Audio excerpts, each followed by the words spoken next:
Um, I just want to apologize for my voice because I don't like my voice either. So you guys have to sit through this whole session listening to me. So apologies for that first. Before I start, though, I just want to give a shout out to AAB and to Sony Middle East Africa for arranging for all of this. And Fatima and I are really grateful for this opportunity. And thanks again to AAB for the amazing setup and service that we've received from them. So I just wanted to get that out of the way. So welcome to today's session. As you were informed earlier, I'm Seraz Abrams. Fatima and I are predominantly wedding photographers, but I started out doing street photography. That's how I got into photography. So outside of weddings, I would do street photography. I would do a little bit of portraiture, but what I enjoy most is finding human experiences. And part of that, a big part of that is travel. So learning about new cultures, seeing new places, experiencing new experiences. So this is my website. I go as Novus Lux. Novus Lux, for anyone who wants to know, is Latin for interesting light. I need a favor. I hardly get traffic through my website, so if you guys can please just go and check it out, just to generate some traffic. I don't know why my wife is laughing at me. So before we start, I would just play a little show reel. It's not too long, just to showcase what I enjoy photographing.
So that was just a short snippet into the kind of photography that I do outside of wedding photography. And for me, photography is a very emotive art form. I always maintain that if you don't have a connection, obviously not with all genres, but in the genre that I shoot, if you don't have a connection with what you're photographing, it comes through in your image. Your image comes through as being tightly, slightly disconnected and so forth. So that being as it may, what I'm going to talk about now is my whole process of the whole flow of what I do before we even embark on a journey. So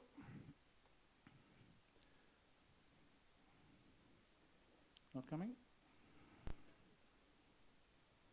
Let's have a look.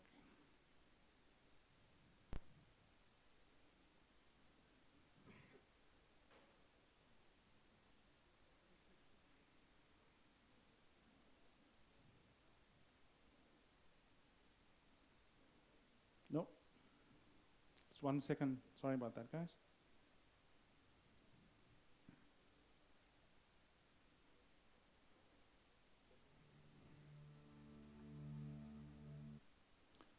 There we go. One of the most important things before even leaving your house is the amount of research that needs to be done before leaving. It's something that a lot of people tend to overlook, and I've had so many photographers come to me and told me they were in this amazing, they were visited these amazing places, but they couldn't get the shots they wanted. And when we backtrack, we find that they were not prepared for the journey, or not prepared for the country they were going to. So the first thing that I do is as much research about the destination as possible. So it's a case of getting to know the customs of the place you will be visiting. It is vital that you get to know the customs. It would be as if I rocked up at your house and did whatever I wanted to do without asking your permission and without knowing how you feel about me doing what I'm doing. So getting to know the place that you'll be visiting, reaching out to local photographers. The conversation or the talk as short as possible, because there's amazing demo gear. So before you leave, I'd ask everyone just to come and check out the gear. Right, so reach out to local photographers. And the reason I always tell people to reach out to local photographers is these are the guys who know what to do and when to do it in the country that you'll be visiting. They'll be able to tell you the best locations. Obviously, you do have certain locations in mind already, but they will be able to tell you, yes, it's accessible, or you do need a permit, or I remember we were photographing in a city called Cape Town once, and we never realized we needed a permit to shoot in certain locations. So we were shooting in Signal Hill, which forms part of a reserve, and the ranger actually came up to us and stopped us and told us if we do not stop photographing, we will be fined. You don't want to be in that situation after spending all that money to get to your destination. Another important fact is check for repair centers at your destination. These might seem unrelated to travel, but you don't want to be stuck in a foreign country and your camera breaks down and you don't know where to go to repair your camera. Again, it's a waste of your time and money. This goes hand in hand with the reaching out to local photographers, because they would be able to tell you where these repair centers are. If I go through a bit too fast, stop me. If there's questions, just raise your hand and we can address them. Another important thing is watch weather patterns and seasons. I always look at Turkey, for example. Turkey is a different country in winter if you compare it to summer. There's certain things that you can access in summer that you can't access in winter. So if you don't go prepared, again, you go all the way, get there, and the scene is not what you think it is because you thought it was in a different season. So it's another important thing to remember. And then lastly, all of this adds up to better planning for some of your images. When you're traveling, there's always 4 or 5 images that you know you want from certain locations. And this is how you get those images. It's planning and planning and planning and research.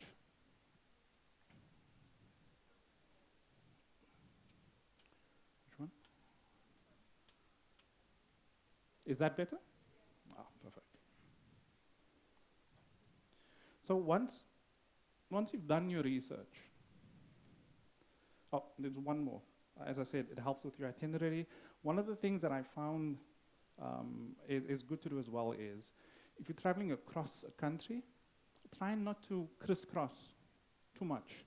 When I say crisscross, I'm talking about visit a location in the north, then come to the south, then go back to the north and back to the south and so forth. So you try and streamline your itinerary so you maximize your time in the areas that you are in. So it's not too much travel, because remember, travel time eats into time for photography. And travel time in most travels takes up, I would say, about 30-40% of the time that you're in the country. Gear selection. This is one of the most asked questions that we get, and it's not only for travel photography, it's for every genre of photography. When it comes to gear selection for travel, weight is your biggest enemy. If you look at, this is the A7CR. Look at the size of this camera. Ignore the lens, and look at the size of the A7 IV. It might not seem like a big difference, but trust me, walk 2-3 hours with a camera and a lens, either around your neck or your shoulder, you will feel it. There's a nice indication of comparisons. This is the Mark I 1635. It weighed 680 grams. The Mark II, 547 grams. Now, again, you might say, it's not much of a difference. It's a huge difference after hours of traveling. And here as well, you can see A7R, A7R5, A7CR. Again, these are some of the things you guys should be taken into consideration, right? In the beginning, I know for first-time travelers, for example, you want to take all your gear because you don't want to miss out on anything. And as much as we would like all our gear with us, we normally just ask the guys that are throwing these questions at us, what kind of images do you want? Because it's vital, firstly, to decide, look, I want to go to India, for example, and I want wide angles, I want to sit with people, I want to engage with people and so forth, right? Based on that, that's your gear selection. How long will you be on the road? How long will you be out during the day? How many hours will you be spending traveling or photographing or walking? All of those things need to be considered. Know your gear. Fatimah mentioned this in Monday night's workshop. This is one of the biggest problems photographers have nowadays. We all want the latest and greatest.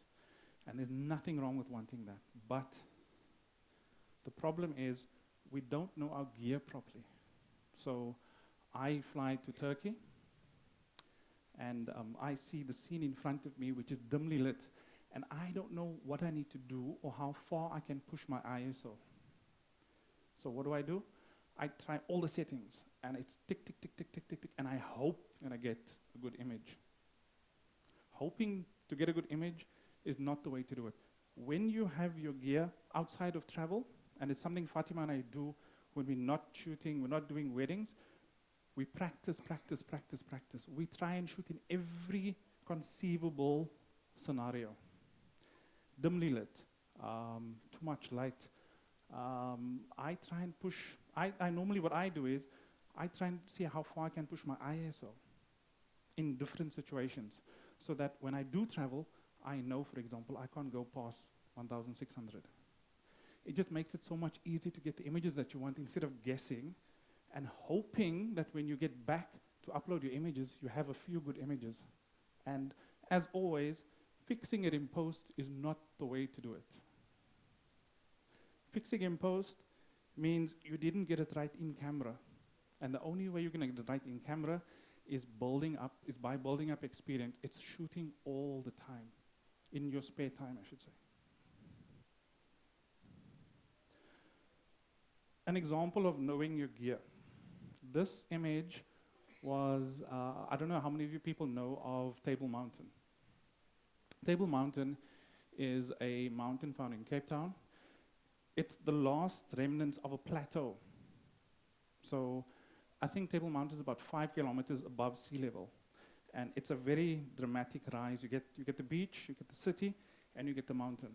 So this image was taken, I would say, about an hour and a half before sunset. The sun sets over onto that side over there. And what I wanted these starbursts. So obviously, that means a small shutter, a small aperture. Also, I exposed for the sun. And because I exposed for the sun, all of this went completely dark. This image was shot on the A1. And because I know the A1's dynamic range is about 15 stops, what I did was I kept my ISO low, because remember guys, when it comes to dynamic range, ISO and dynamic range are inversely proportionate. When you increase your ISO, you decrease your dynamic range. So what I did was I took the image, exposed for the sun. In post, I recovered all of this detail. This is without a filter or anything. But I only did that because I knew what my camera was capable of. Second example. This one is a bit extreme though. This is in terms of knowing your gear. I see a lot of people buying very expensive cameras and cheap lenses. This was shot with an A7R5 and a 200 to 600G lens. So when you purchase your lenses, one thing to remember is you will most probably hold on to your lenses longer than your camera bodies. So your investment should be in a body, but more in your lens. 15 stops of dynamic range, for example, means nothing if you don't attach a good lens to it.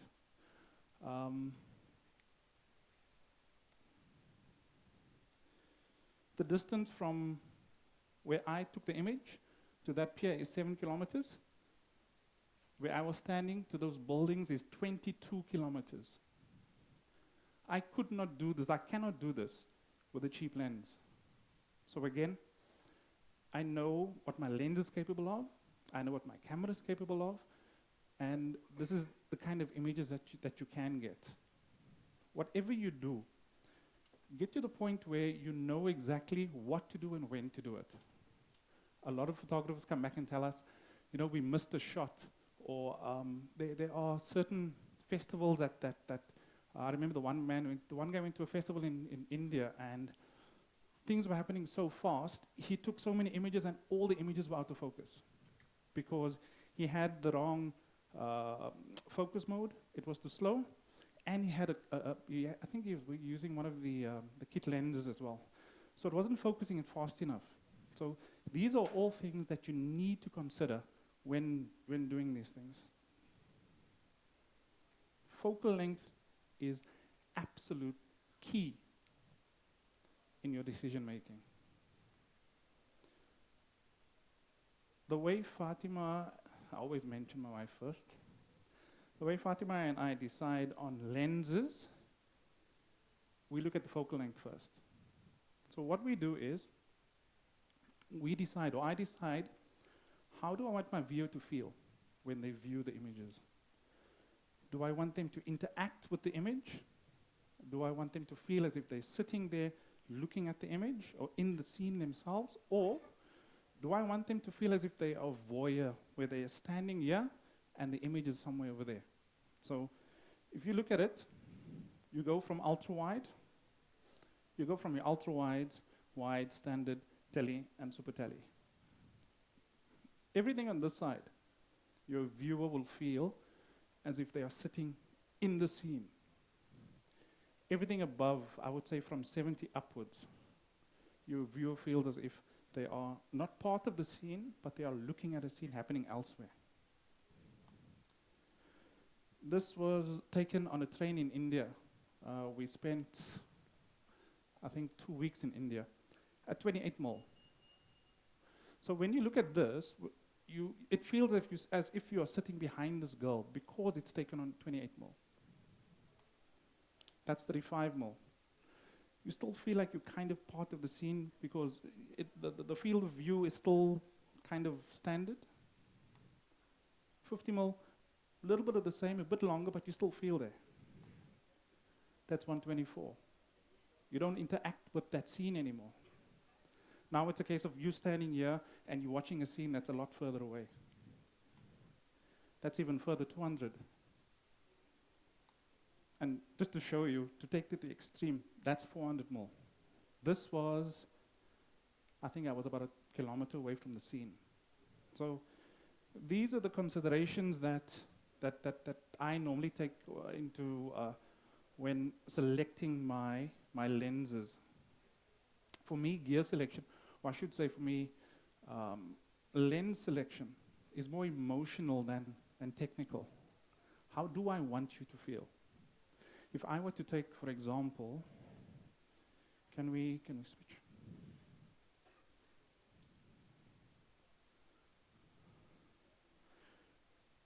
If I were to use a 20, this is a 12 to 24. I just want to get this going, just to prove something to you guys, all right?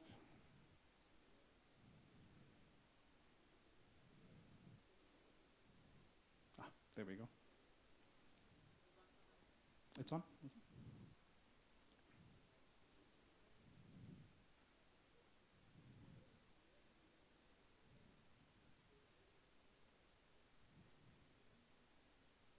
Okay.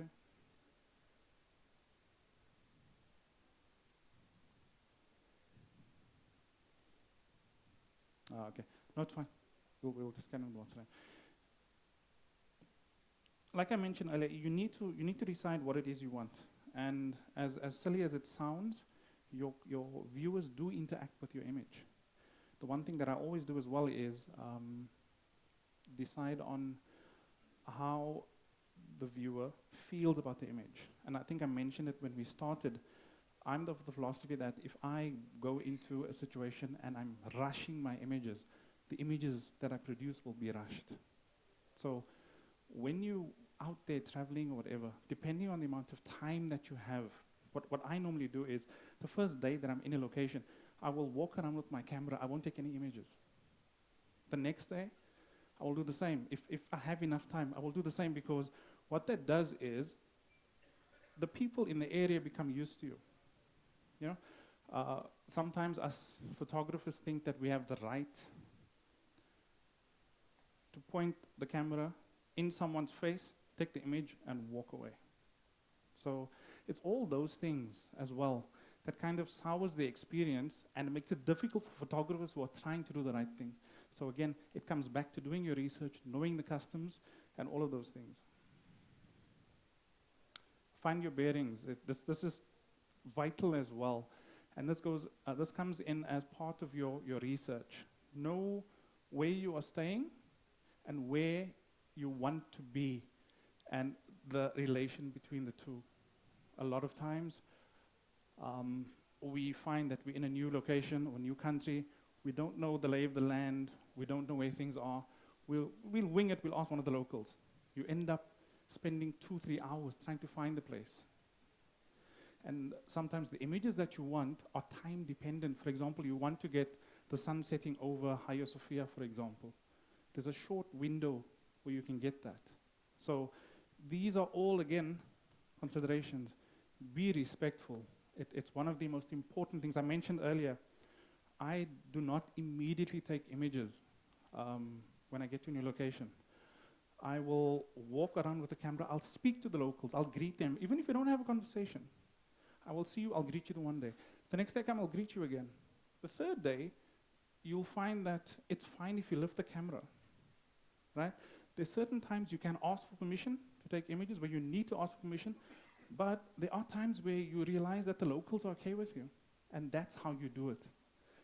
It's all about how much respect you show them. They would allow you into their space. Be observant. It might sound weird to tell photographers to be observant, because obviously we're seeing something and we're shooting, but this is a very underestimated skill. So when COVID hit, we never had weddings because weddings were shut down. So weekends, we had most of the weekends free. So what I ended up doing was, took my camera, went back to my roots. I wanted to do street photography. I couldn't do street photography because we were allowed onto the beaches. The cities were kind of empty, so what I ended up doing was I ended up going to the same stretch of beach every weekend. And the first couple of outings, I took the normal images and so forth, but the more I went, the more I started noticing things that I normally overlooked. And I realized it's these things that I overlooked that were actually more interesting than the big vistas or the normal things that we see. So that was me training my eye to see things. And then I realized that I can take that and move it into wedding photography. And it actually helped tremendously in the wedding photography. This was taken during COVID lockdown as well. So this is what I mean by being observant. I used to see these people every day. Durban is a coastal city, and it's full of surfers. So every morning you go, you'll see the surfers. And every morning you'll see the surfers would congregate on the piers and so forth. So I had other shots, images like this, but I thought to myself, there's a very nice composition. So this morning I went, and I sat and I waited, and these two were warming up over here, and they walked. And I waited for them to be there and took the image. Now, if you look at where the sun is over there. That part of the morning, that light is very hard. And it was something that I didn't want portrayed in the image. So what I did was I shot this at f2.8, and it just softened everything. So I focused on them. It softened everything, and it gave it gives the images a softer look than it normally would. So that again comes back to know your gear. Be patient, exactly what I mentioned earlier. This was... But in the previous picture, you did not explain how you applied that on the wedding. What's this? You said that you were more observant. You saw Okay. certain details, and then when you applied them on weddings, it gave you a different... You see, when you become a bit more observant, you start predicting people. So I knew they warmed up on one spot and would walk over, because I watched them do it 2 days in a row. So what I ended up doing in weddings is I would see something happening, and I would know they would then do something else. So I would wait for the something else. So I was ready for that. You understand? This image was taken again on the third day of me visiting this beach. I think this was just coming out of autumn. And what I liked was there was always this light haze over the ocean, and then those buildings in the background. So Fatimah and I went for a walk, and walking on the beach, I realized that without turning around, or when I turn around, there was always something nice to capture. Because when we're walking, we're always doing this. We're seeing there. It might be interesting, it might not be interesting. Turn around. There's a lot happening behind you. So this was, I think this is the R5 and a 70-200. Again, something that I enjoyed doing is I enjoy doing landscapes with longer lenses. If I did this with a wide angle, that compression wouldn't be there. And for me, that's part of the image. That makes the image. I mean, that's in my personal opinion. Sorry, And then, Seraz, yeah. I just want to add something to your question about observation. Observing more helps you to anticipate moments. So if you can see your subjects and know exactly what's going to happen next, you'll be ready for the shot. But it's only done being patient and observing exactly what your subject is going to be doing. So for example, at the weddings, sorry to bring weddings into travel, but it's the best way I can explain it. The bride and the groom is coming off the stage. They're done with the wedding. The first assumption is going to be that she's going to go greet the elders in the family. What's going to happen at that point when the bride is leaving the hall? Emotions. What's going to be the best lens to showcase those emotions? A wide to zoom lens. Do I want to disturb that moment? Yes or no? You can be. If you choose not to, then you know exactly which lens you're going to use. You probably stand back with your 24-70 and zoom in on 70. I, on the other hand, I like to get into the action. I'll go in with my 24. My clients know exactly how I shoot. And for me, I would love my viewers of the image to be inside that image like they are watching it in real time. So as she's hugging her grandmother or her mother, and the emotions are just pouring out because those are spontaneous, candid moments. But how was I able to get that shot? Observe. So you can anticipate a moment. Any other questions before we carry on with this?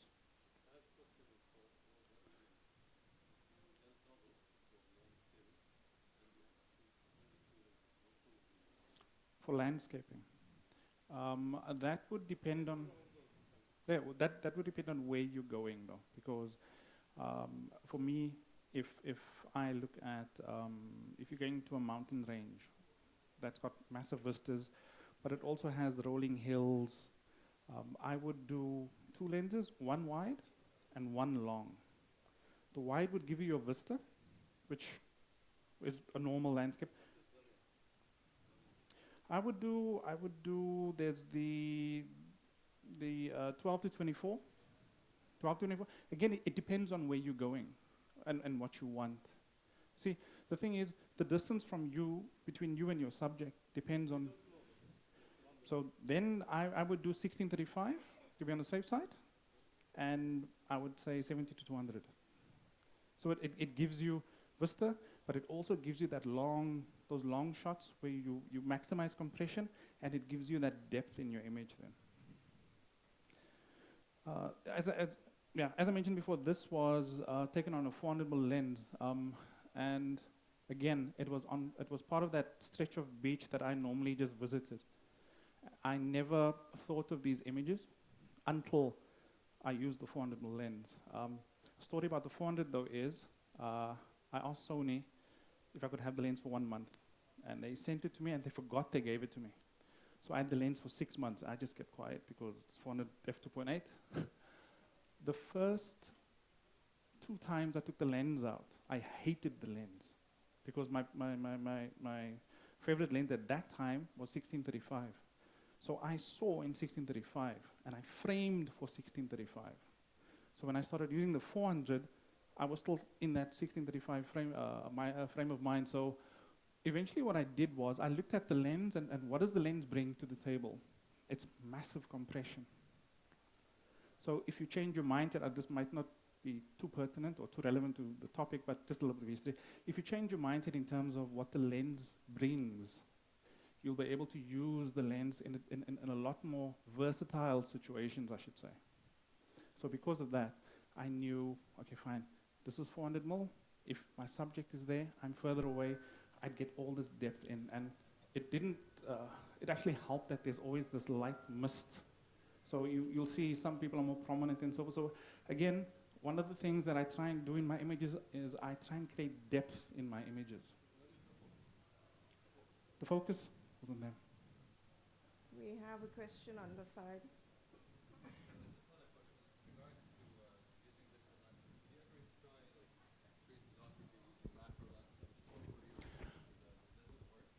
I haven't. You want to ask? Yeah, so my question was just in regards to using different lens. Did you ever try using macro lens for street photography in general? How does it work? I'm just wondering. I haven't used a macro lens. I haven't used are you talking about a macro lens or using a macro feature on a macro lens? Just a macro lens. So a 90mm or, yeah. I haven't tried it, but I can tell you it would make an amazing street photography lens. The only thing is you need to remember that you need a bit of space, obviously, because it's a long lens. But it gives you have one.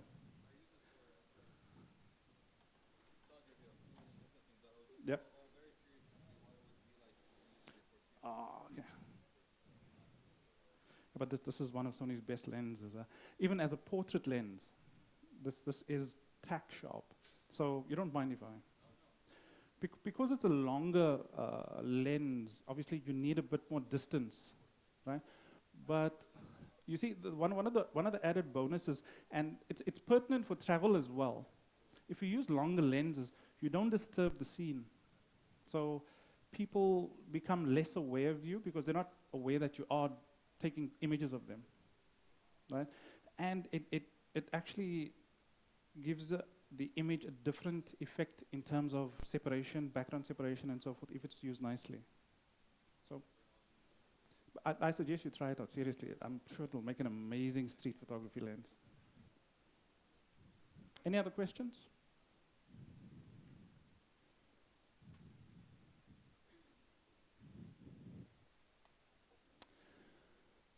So you get to your destination, and now what? You found your bearings, you've done your research, you've met up with local photographers, you've done all of that. For me, I'm going to, like I said again, this is just how I see things. It might not work for you, it might work for you. I'm all about telling the story.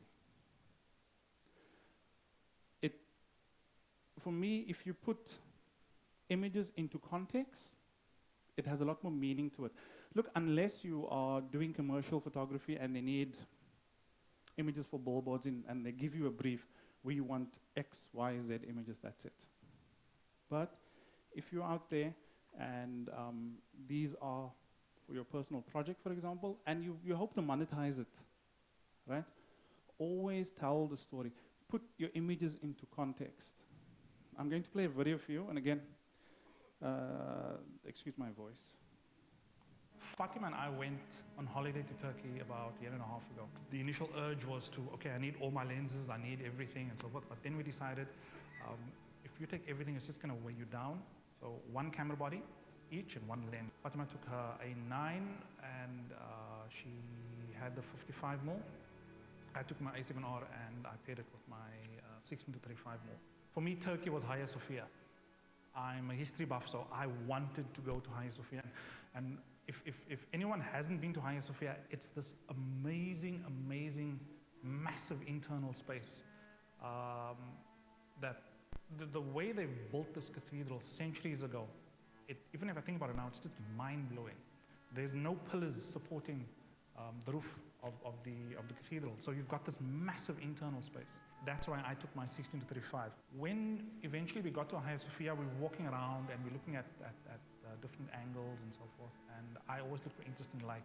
We got to the entrance, I was doing a wide shot right from the back, from the entrance, doing it forward. I got the shot and I looked at it and it captured everything, but it wasn't the shot that I was looking for. I was looking to take one shot that basically captured what Hagia Sophia is. We were walking around for a little while and eventually got to the front of Hagia Sophia. I stood in front and to my left, right on top, was a fresco of Mary and baby Jesus.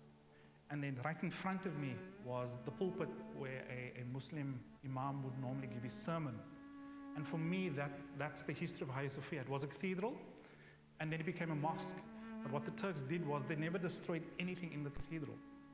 So I stood there with my 16-35, and when I looked up, there was this shard of light shining through. And 16-35 with my A7R took the image, came back to the hotel room, uploaded, and it was exactly what I was looking for. So, let me do that again. Or should I? Is it okay if I leave the front light off? Is that better? So, like I mentioned in the video, it's all about storytelling. It's all about putting your images into context. Sometimes you cannot encapsulate the story in one image.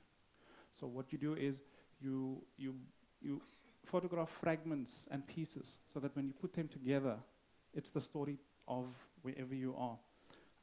This was taken on the first floor of Hagia Sophia, and it was something that I almost missed because I was focused on the front when I was and this was before I took the image that was mentioned in the video. We went up onto the first floor and I was walking and I liked how the sun was coming through the windows on the side, and I was about to walk away and I turned and looked over my left shoulder and then I saw all of this. So again, it comes back to being observant. Don't just concentrate on what's in front of you. Take your time, explore the place, look around, even if it means not taking any images. Because for example, you've got these windows. At a certain time of the day, the light coming through here might not be that flattering. So I was fortunate this was taken in the late afternoon. And this scene, in fact, it is a bit cropped, but like I said, I almost missed the scene. Image on your left is on the right is mentioned in the video. These two for me summed up Turkey as well. I loved the mosques, and again, I never sat in front of people with my camera pointed at them, thinking it's my right to take those images. So a bit more respectful is shooting slightly behind them. And this image was taken with me standing. This was me sitting. I prefer these images though, where the viewer, when they view the image, I prefer taking it at eye level with everyone else in the scene. So it feels as if you're sitting there and looking at the scene. I think the other point that they should remember as well is that all of the pics from Turkey was just one lens, a 16 to 35 mil. What Seraz did was he utilized every focal length of that lens without thinking too much or too hard about the shot. So sometimes as creatives, it's good to be stuck in a situation and it forces you to improvise with whatever gear you have with you at hand, especially when you're traveling. So Turkey for us was a first-time experience. And from that trip, he came back with so many amazing images because he pushed his borders a little bit, his own creative borders a little bit. And if you look at all of those images, if you just go back on Turkey,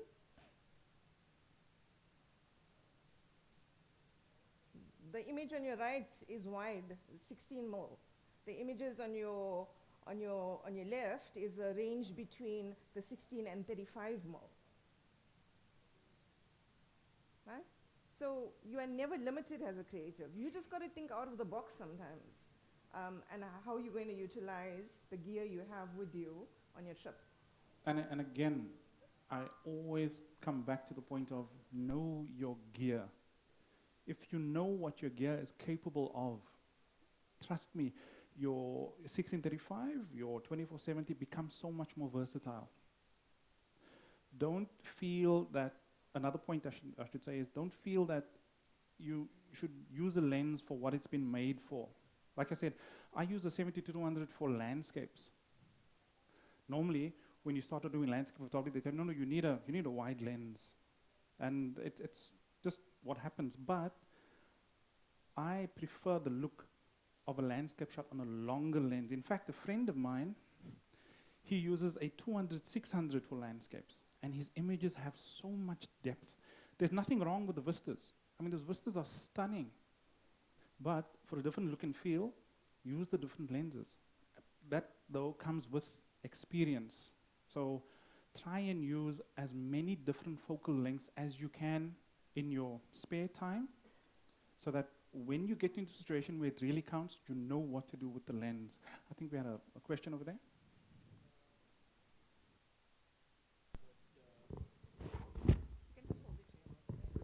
Sorry?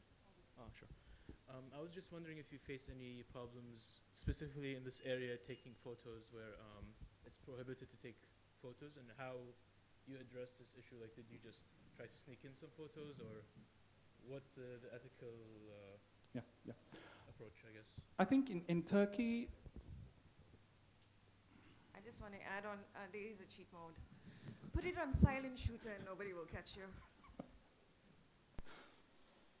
Turkey is not so much of a problem.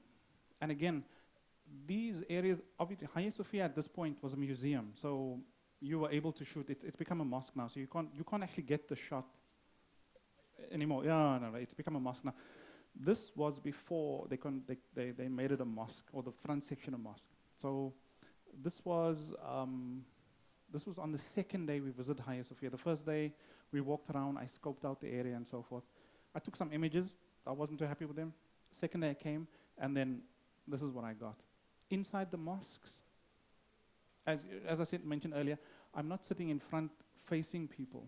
And Turkey in general, they kind of a bit easier in terms of photography. But I have been in a situation where I was stopped, and you have to respect it. You have to respect. I didn't come out and stand in front of people and so forth. I asked someone it's someone that I saw there.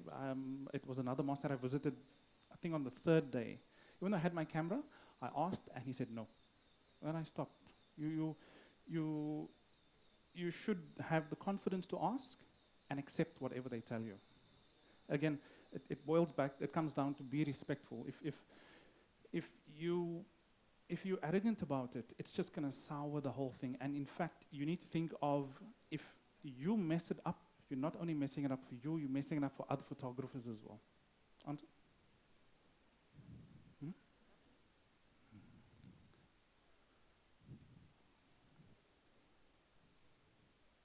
This was our trip in Turkey, and not Turkey, in India.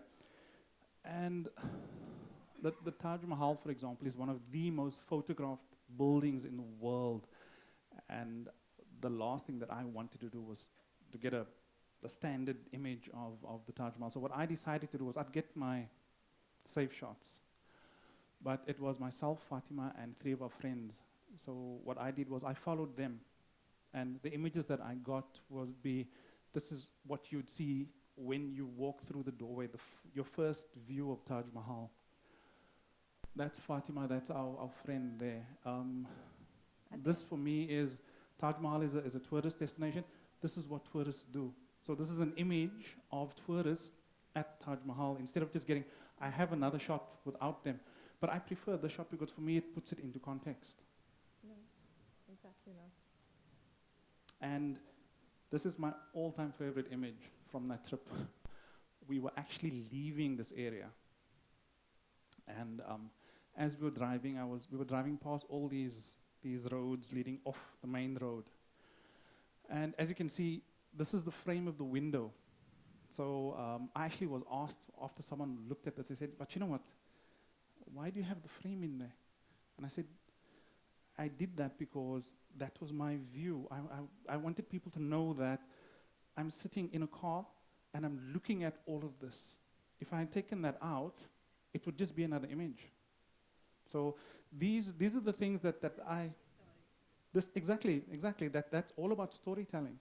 So this is my story of that scene. I don't know who here has been to Cape Town. I'm going to be wrapping up soon. Oh. This was taken on a surprise trip. We surprised our daughters, in fact. They never knew that they were going to Cape Town. You picked it up. This was on the 1635, and what I liked was the way the clouds were positioned. The sun was setting. I think this was half an hour before sunset. The sun setting on that side. And I just liked the colors. Signal Hill, Table Mountain. This is Table Mountain here. It's without the cloud, you'll see it's completely flat. And the range continues that way. And I grew up in Cape Town. So for me, this is what I was used to. And this for me is memory. Same trip. Again, all I did was I followed my daughters around. This is the story of them being on holiday, where we took them.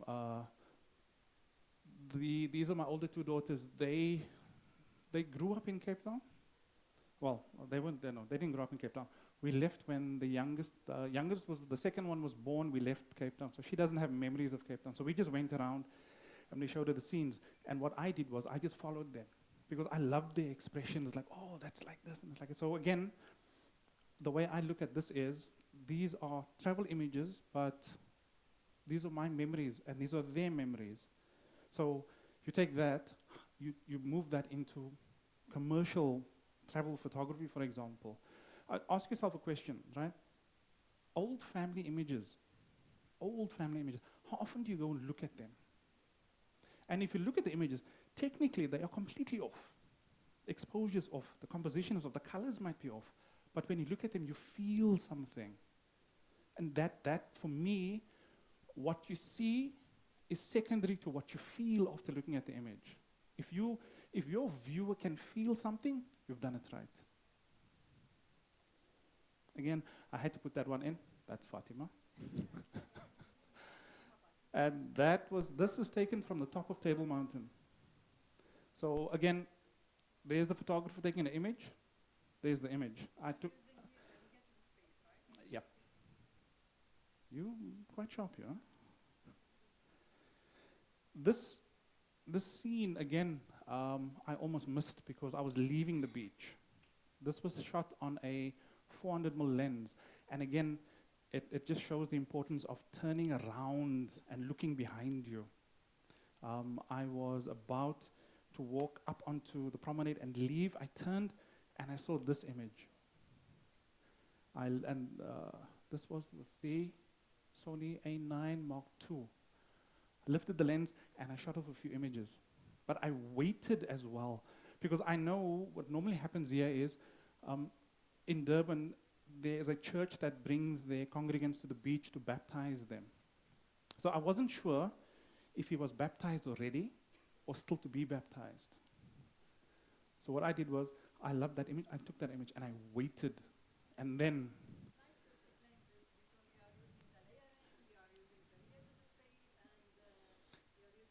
exactly, and that 400mm gives you that nice separation. So it isolates your subject as well. So I waited, and then that happened, and then that happened. There's about 5 more images in the series, and he comes up again and he prays. So again, that's about putting your images into context, so that when people watch or when people look at it, they can see, that's the story. And that's the end of my presentation. Any questions before I?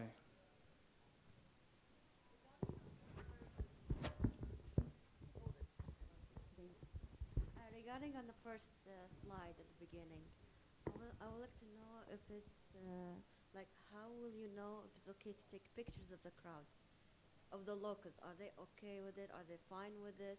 Especially if they want the front or the back. That comes in when you contact local photographers. So, social media. I've done it before, and it's happened to me. So, for example, you go into Turkey, you go into social media, you look at location, you'll see photographers who tag certain locations. You're on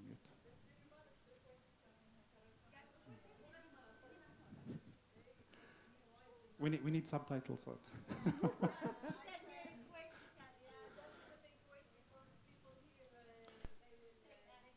Yeah, but you see now that comes in, that there again it comes to, if you do your research, you'll find out, you speak to some local creatives and they'll tell you, you know what, it won't work in Kuwait. You understand? So look at these things, use the social media platforms, contact people. A friend of mine, he was contacted by a group of Americans, he's in Cape Town. They saw his social media content, they contacted him, and they flew over and he did an entire content creation trip with the group of Americans and models and everything.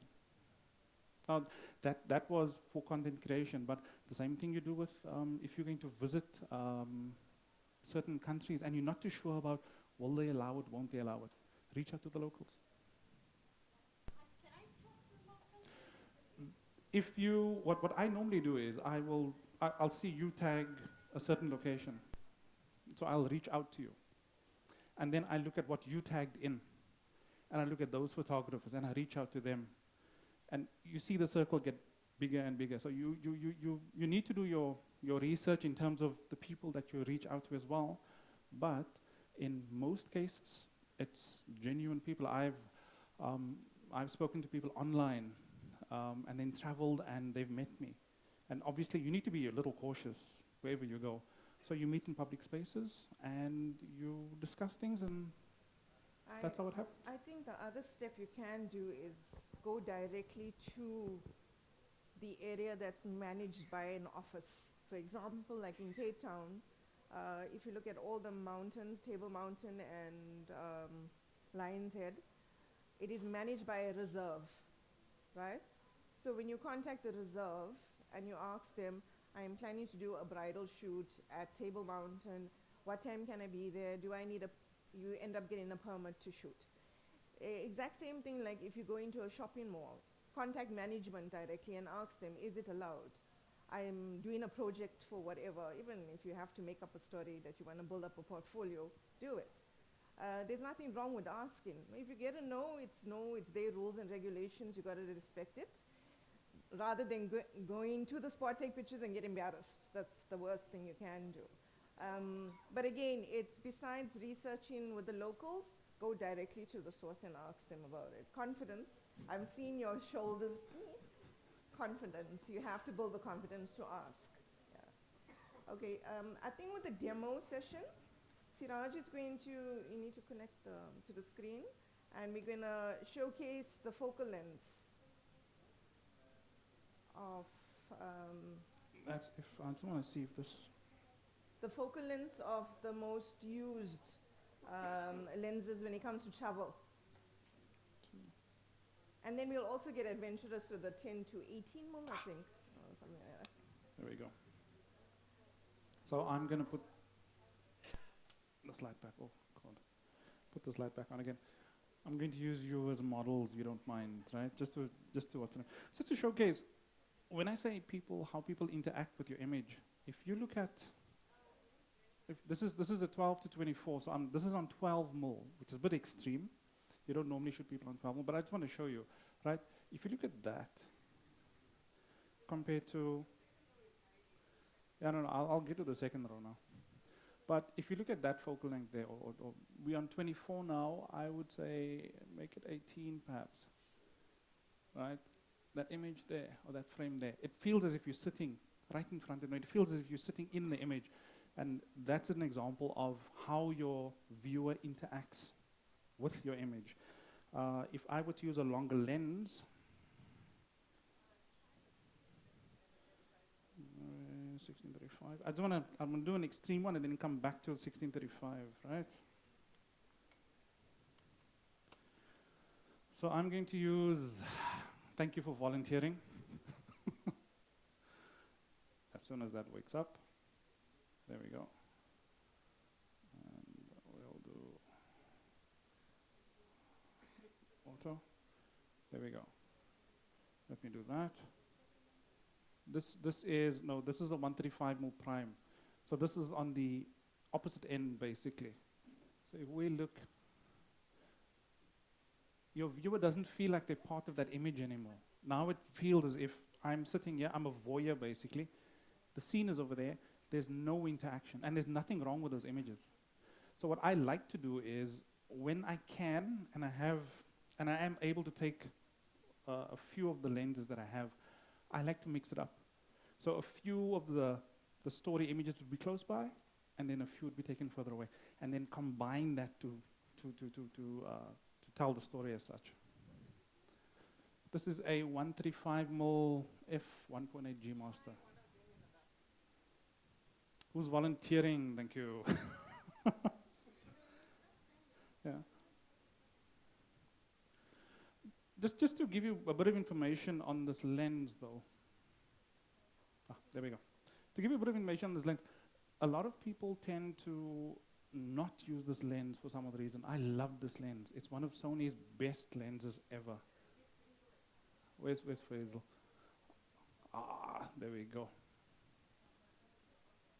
There we go. That's a 135 mil. I'll leave it. If you demo session, you can come and. So if we look at that, again, it's a longer lens, a longer focal length. But if used properly, you can still create depth because there's a foreground, your subject, and there's a background. If we go there, 1.8.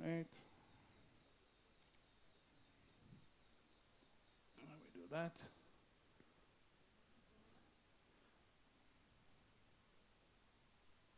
That's at f1.8.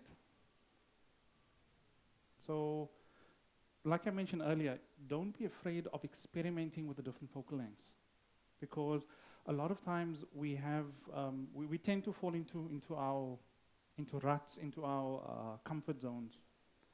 And the minute you fall into a comfort zone, you're not pushing yourself photographically or creatively. I find that if I find that my imagery becomes a bit too boring for me, not for anyone else, but for me, then I try different focal length. A lens I've never used before. That's what I did with the 400mm lens. It threw me out completely. But when I started using it properly, if you ask me now, I have 3 favorite lenses, 35mm, 135, and 400. If I could, I would shoot everything on the 400.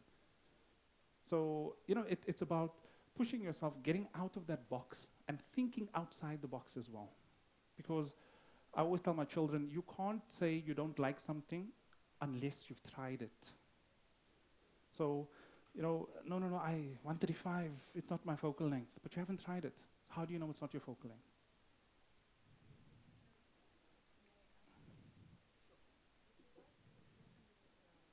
F2.8. Yeah.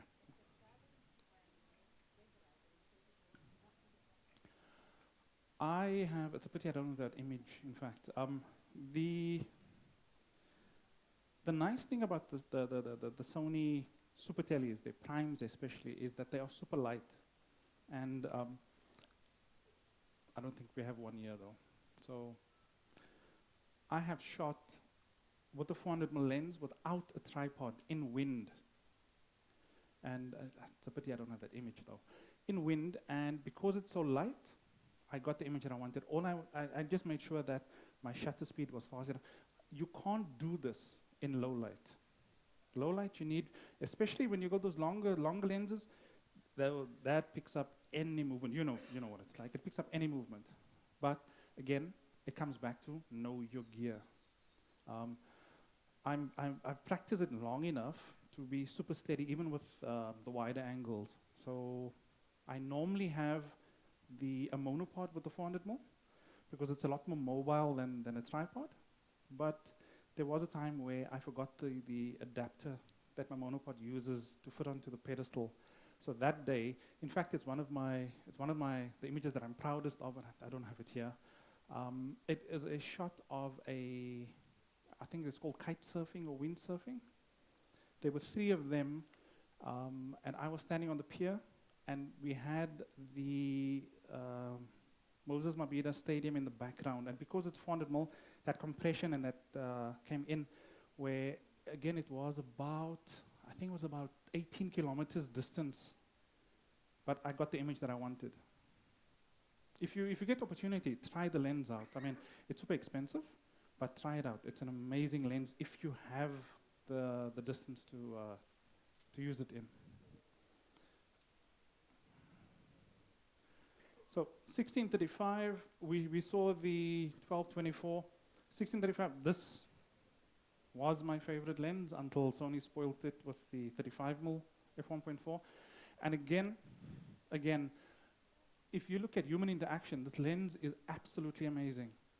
That's at 16. If we, that's way too fast. There we go. If you look at that image, the distortion isn't that bad, even on 16. And the one thing that I found as well is people seem to be afraid of distortion. For me, if it's used properly, it creates that depth in your image because everything points towards the center on these extreme wide angles. So if you keep your subject closer to the center, I wouldn't suggest shooting portraits of people with this because you would get a little bit of distortion. But if you look at the center, everything seems to be quite in balance. So another lens that, for me, it allows the viewer to interact with your image. And on 35, look at that shot there.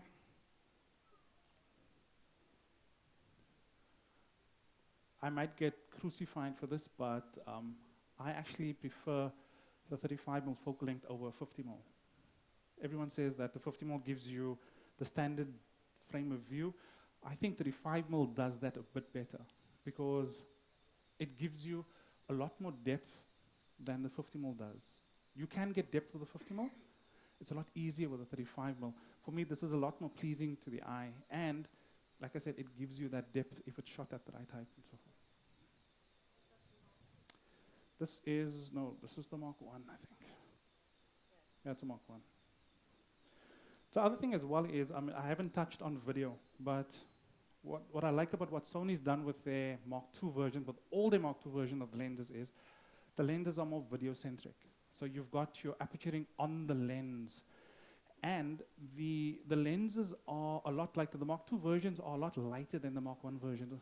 The 70-200 Mark I is a heavy beast. I used that lens for about 3 years. The Mark II is half the weight of the Mark I. So, I'm not saying this because I'm a Sony ambassador. It's just I like what they've done to make our lives a bit easier. Because 90% of the day on a wedding, I have that lens with me, and the Mark I killed my shoulder. So you're looking at a go-to kit as a travel photographer. This is a combination of the A7C Mark II and the 24 to 70 Mark II. Carry it. Compared to DSLRs, no offense to any other brands. Or even some of the bigger bodied You can pass it on. Sony It's- cameras, Sony frames. Now imagine, has Seraz said weight is your enemy when it comes to traveling? It is heavy. If you were to weigh that, Because I don't use all this The big lens. lenses, yeah. I'm intending to travel and I'm thinking about this one, heaviness of the lens. I decided to get my 50 lens because it's the smallest. And it's lightweight, no, but It's Lightweight. Yeah, 100%. because we're gonna walk, Yes. we're gonna go for shopping. I don't want to carry all this heavy Yeah. lens. that's it. 100%. But you see, you are being practical. We don't have the right to carry for you, my dear. Sorry. You can I'm hire feeling. him. I'm feeling. I have my husband, but Yeah, he's not yeah. happy. I have my uses. I know now. I have my uses. But again, your thinking is correct. If that works for you, if your 50 mil works for you, why not? It's more practical, you know. It's all about practicality. It's heavy, you will not get it anywhere. In fact, the Turkey images were taken with the kit lens, the 28 to 75. And the reason I had that was it's because that lens is light. No, sorry. Not the India pictures were taken with the kit lens. The Turkey pictures were taken with the 1635. But No, just I think the weight. Prashant, I just want to show you what Fatimah's doing. Yeah, with you saw that. You saw that, huh? You saw that. I never touched anything. I only touched Sony kit. If they want us to touch another one, you're gonna be very happy.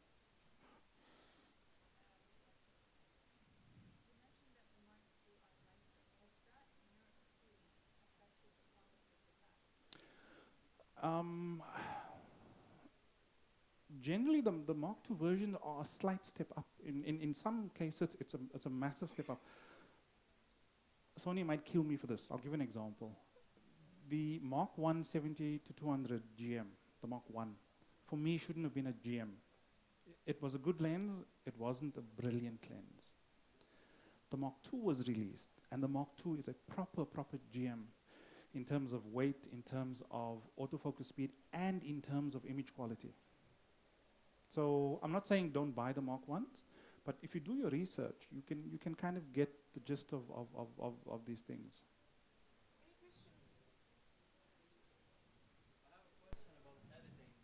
No, go for it. Go for it. Carry on. No, I want to see her presentation. Maybe I see pictures and I compare the color quality, so I know which to ask. That's going to be a. Warn I'm you. going to be charging you for Yeah. that one.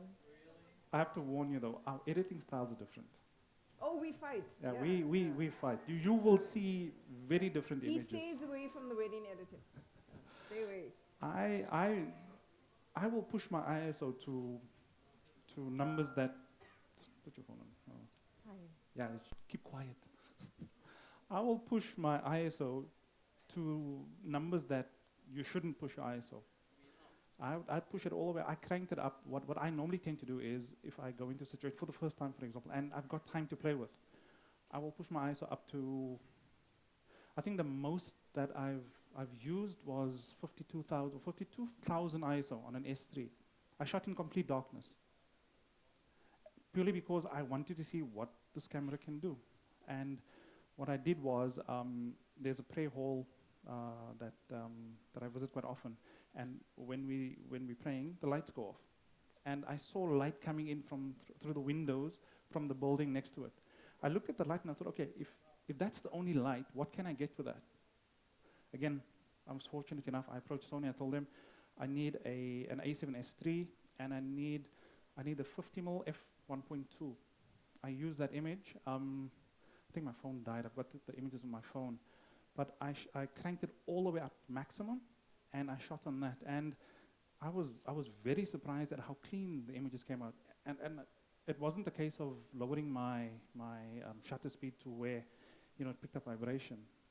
But now I know, under these conditions, you'll still get, in the images, you'll see noise, digital noise. It's not grain, it's digital noise. Because, I mean, at 52,000, there's no way you can not have it in there. And even with denoise, it's not going to clean up completely. So that's how I approached it. Whereas, and in terms of skin tones and colors, you see I do a lot of black and whites. So, no, post, yeah, post. But like I said, that's my style of shooting. Your style, you might be a bit more cautious in terms of, I don't like that look of digital noise, and I don't want to clean it up in my image. But that's entirely up to you. Do you understand? So. Yes, in terms of daytime photography in very harsh light, do you recommend ND filters or polarized? I have actually never shot with any filters. and no, it's not a brag. It's just that I lied. I shot with a filter once, and my camera could not focus. So I removed it. I'm not saying that the filters of today would do that. But because of that, I just never went back to using filters. Look, it depends on what you want from the image. If you're looking at shooting in harsh light, for example, I'll give an example of what I used to do on a Saturday morning. I used to go into the CBD, into the city center, early morning, and in Durban, the sun rises. If I'm standing looking at the city hall, the sun would rise over my right shoulder and would move over the left, and all the streets would be running parallel to each other in that same direction. So as the sun would come up, there would be shadows that would start out at the beginning, at the one end of the street, and as the sun rises, the shadows would get smaller and smaller and smaller. So I would go into city looking for that. So I would then shoot in extreme shadow, and then bright sunlight, and then a mixture of the two where you have shadow and light in the same image. So then your thought process should be, what do I expose for? Do I expose for the highlights? If I expose for the highlights, I'm going to lose everything in the shadow. If I expose for the shadow, I lose everything in the highlights. And dynamic range can only go so far. But that's how I trained myself to realize, okay, under these conditions, I can't push my camera past a certain point. Do you understand? So if you want to use filters, feel free to use filters. And again, another friend of mine, he uses filters quite often, and he gets amazing shots. So get the filter, experiment, see if it works for you. If it works for you, then use it. Yeah.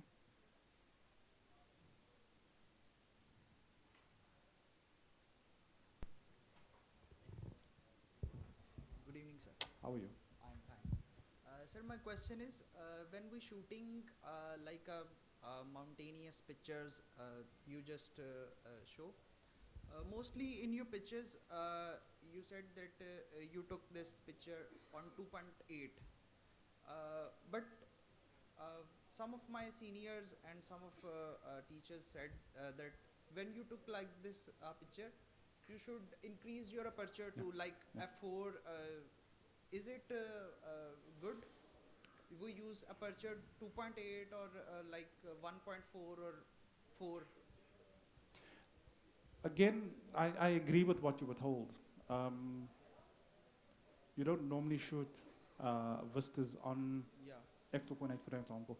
But also, normally when you're shooting vistas using either a wide or ultra wide, and the thing to remember there is, with those lenses, almost everything seems to be in focus. So I would agree with what you were taught in terms of you use a smaller aperture, but my style of shooting, I like to be funny or different. I should say like that. soft pictures. Like So there are images, vistas that I've taken on a smaller aperture. Following the advice that you were given, I would shoot at f5.6, 6.3, depending on the conditions though. Because just remember, Situation of the just remember, depending on the conditions, that image of Table Mountain, that Yeah. was shot, I think that was at f5.6. Oh. I was playing around there. That was f5.6. The image on the beach, though, it might not be a Vista, but I used f2.8 there because I wanted a softer look to my image. Oh, You, great. do you understand? So again, Yes. it depends on what the situation is you're shooting in, what are the conditions that you're shooting in. Oh, thank you. Oh, Thank you for Mr. Seraz and no problem. Fatimah to see you here again for the second day. We are so happy to have you here in Kuwait. Nice to see you again. Yeah, thanks. I would like, I know that you are using in editing, as you said yesterday, but what's your opinion regarding the filter of Tubas in Photoshop? The filter of? Yeah, and the filters which is coming to in Adobe in Photoshop. Okay. There is some many filters there which you can use in editing the photos, which can affect some. Is it will affect the normality of the photos which we are taking? Normality in terms of color or in terms of angle of view or? Yes, yeah, Angle of view? yeah. To be very honest, I don't know any Photoshop, so I can't give you too much on that, but from what I've seen, some of the filters are quite good. But again, it depends on what you want from the end product. Does that answer your question, or? No, I mean, I have seen your photos here, which you use slight editing of That's in Lightroom. Lightroom. That's it. If we put it example to use some filters of making like shining, some focusing in some point, Oh, okay. it will affect not the view, but The look and feel. Yeah. I have not seen that you are using when you say that to tell about your story. I have not seen that you have a copyright in your photos. Well, in terms of copyright, what I do is I actually program the camera. So when I take an image, my details and my copyright are actually written to the metadata. Right? In terms of using those light filters and flares and so forth, are you referring to that, those filters? Yeah. I personally don't use them because what I normally do is if I have a certain image in mind, I would wait for that time of the day that I know that's the look that I want, and that's the direction the light would be coming from. Unfortunately, you might be in a situation where, for example, it's a paid job or whatever, then look, it's entirely up to you if you want to put in a light flare from a certain direction which lights up a certain part of the image. But I've never used those, so I can't really tell you too much on that.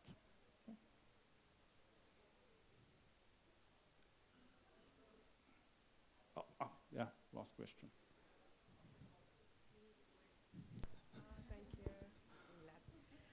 Nice to see you again. And Same here. my question is, sometimes when I'm traveling, I'm using my Sony with the 2470, but sometimes I have an issue with the focus. So which focus mode you are using when you are traveling, especially when I went to Norway, for example, I'm hiking for 2 hours. I'm struggling with my focus, like I have to stop and put a tripod, to put a timer, No, okay. to put it in a manual to get this shot. So I know sometimes there is some issue on the lens that I have clean. I did that. What focus mode do you normally use? Do you have it on wide? Do you use flexible spot? Let me do this. For me, actually, I'm playing with the focus. I don't know which one to use, so I don't remember which one I'm using that time. Okay. Okay. Let me do that.